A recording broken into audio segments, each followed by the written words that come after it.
नलिन कोहली, दुनिया में सबसे ज्यादा पेट्रोल डीजल पर टैक्स वसूलने वाला देश आज भारत बन गया। 69% टैक्स भारत पेट्रोल और डीजल पर ले रहा है। सर, सारी दुनिया के मुल्क तो अपने लोगों को राहतें दे रहे हैं, आप लोग जेबी काटने पर तुले हुए हैं।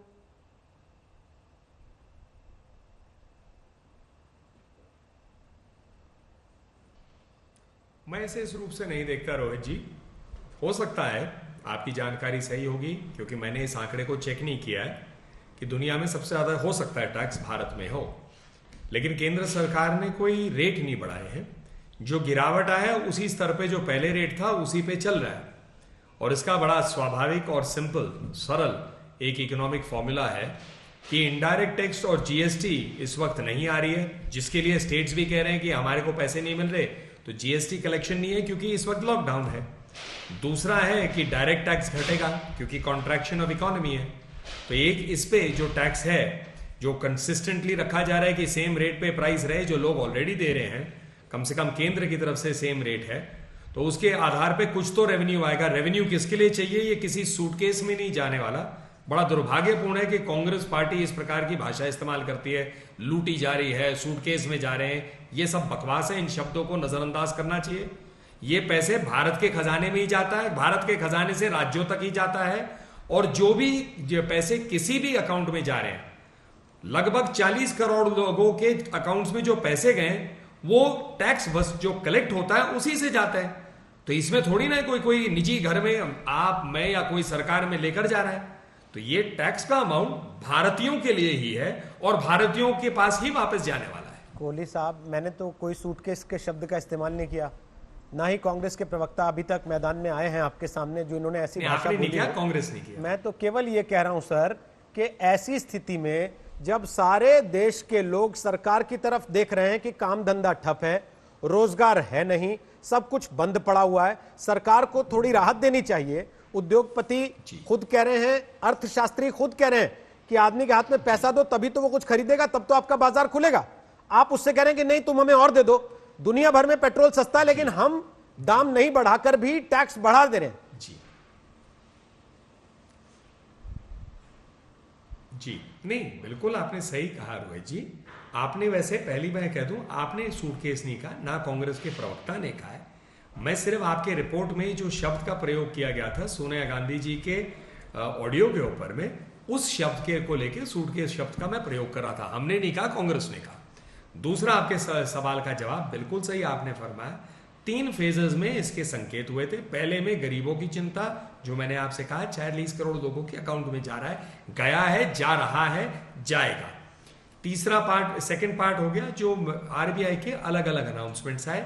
तीसरे एक इकोनॉमिक पैकेज की बार बार बात आती है। ये सूचनाएं मिली हैं कि प्रधानमंत्री जी, वित्त मंत्री जी, अन्य महत्वपूर्ण मंत्रालय जो हैं सब मिल रहे हैं, और इसका क्या रूप होना चाहिए, क्या होना चाहिए, वो अपनी जगह है। और रोहित जी, इस बात को नजरअंदाज किया भी नहीं जा सकता, बिल्कुल सही है। अर्थव्यवस्था जो है पूरी दुनिया की और भारत की भी बुरी तरह से इस महामारी में हिट हुई है, और उसके लिए कुछ ना कुछ तो करना पड़ेगा, और सरकार को जो उसका दायित्व निभाना है सरकार जरूर निभाएगी। क्या करेंगे 17 मई के बाद? कांग्रेस पूछ रही है कि प्लान क्या है?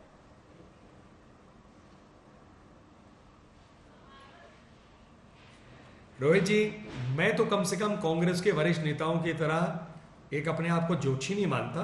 यदि इतने दूरगामी इनकी और इतनी दूरदृष्टि है उन कांग्रेस नेताओं के, तो पहले वो तय कर ले कि महाराष्ट्र में 17 मई के बाद क्या होगा, राजस्थान में 17 मई के बाद क्या होगा, छत्तीसगढ़ में क्या होगा, अन्य राज्यों में भी अगर वो बातचीत करके तय करना चाहते हैं, क्योंकि ये महामारी की स्थिति है। ये स्थिति किसी की पैदा की हुई स्थिति नहीं है। आज तेलंगाना, मैंने पढ़ा मीडिया में, तेलंगाना ने तो 29 तक लॉकडाउन कर लिया है बिना किसी से पूछे हुए। इसीलिए जो स्थिति होगी, परिस्थिति होगी, जो देश के हित में होगा, भारतीयों के हित में होगा, उसी को लेके जो निर्णय है, उचित निर्णय वही लिया जाएगा। कोहली जी, भविष्यवक्ता भविष्यवाणी करता है, सरकारें प्लान बनाती हैं, योजना बनाती हैं, और उस योजना के इंप्लीमेंटेशन का रास्ता बनाती हैं और वो बताती हैं सर। तो इसको भविष्यवाणी से तौलना ठीक नहीं है, पहली चीज। और क्योंकि आप सरकार हैं, क्योंकि आपकी पार्टी सरकार चला रही है, तो हमें लगता है अगर आपने 3 बार का लॉकडाउन किया वो प्लान करके किया होगा, और आपने अगर 3 बार लॉकडाउन किया तो उसके आगे का भी कोई प्लान आपने बनाया होगा, या केवल ऐसे ही अंधेरे में चला जा रहा है? कि और कुछ नहीं हो रहा तो चलो लॉकडाउन कर देते हैं। रोहित जी, नहीं, बिल्कुल नहीं रोहित जी, बिल्कुल फेयर क्वेश्चन है। नहीं भाई रोहित जी, अच्छा प्रश्न भी है, फेयर भी है, और ये इसकी जानकारी जानने के लिए लोगों इच्छुक भी होंगे। इस पे सरकार में और ये भी मीडिया में आया है, मुझे जहां तक याद है शायद नीति आयोग के एक वरिष्ठ अधिकारी ने कहा था, जो हम लोगों ने मीडिया में भी डिबेट्स में डिस्कस किया, कि इसको अगर आप देखेंगे there is clearly a plan, एक बड़ा स्पष्ट रूप से दिखता है कि किस दिशा में जा रहे हैं।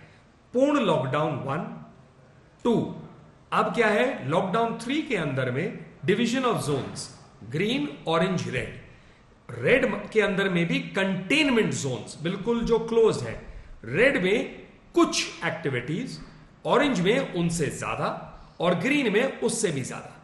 और उसमें क्या है बेसिक पॉइंट है कि जैसे ग्रीन में बढ़ते हैं और एक्टिविटीज होंगी तो रेड ऑरेंज में जाएगा। हर हफ्ते इसका एक मैकेनिज्म है, एक कैलकुलेशन है, जिसके आधार पे जोन मतलब जो डिस्ट्रिक्ट है वो रेड रहेगा, ऑरेंज हो जाएगा, या ऑरेंज से रेड हो जाएगा, वो उस मैकेनिज्म और इस फॉर्मूले के आधार पे चेंज होगा। तो ये क्या हो रहा है, प्लान्ड वे में धीरे धीरे मूवमेंट टू नॉर्मलसी। आप मुझे बताइए रोहित जी, आपके चैनल पे भी शायद ये डिबेट हुआ होगा, एक दिन कई राज्यों ने शराब के ठेके खोले और तुरंत जो है सोशल डिस्टेंसिंग इस सब को लेके जो वहां भीड़ उमड़ी थी, उस पर भी डिबेट्स हुए कि लॉकडाउन के जो फायदे हैं तुरंत चले जाएंगे। क्या ऐसे हमें करना है?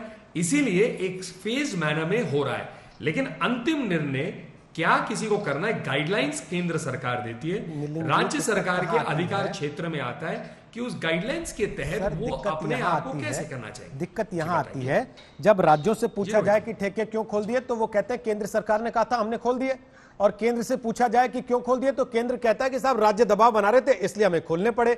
और उस सबके बीच में वो आदमी जो 40-42 दिन से बीवी बच्चों के साथ घर में ताले में बंद बैठा है, उसको लगता है कि मुझे ये बताया जा रहा था बाहर निकलोगे तो कोरोना फैल जाएगा। इन लोगों के बाहर निकलने से कोरोना नहीं फैल रहा है।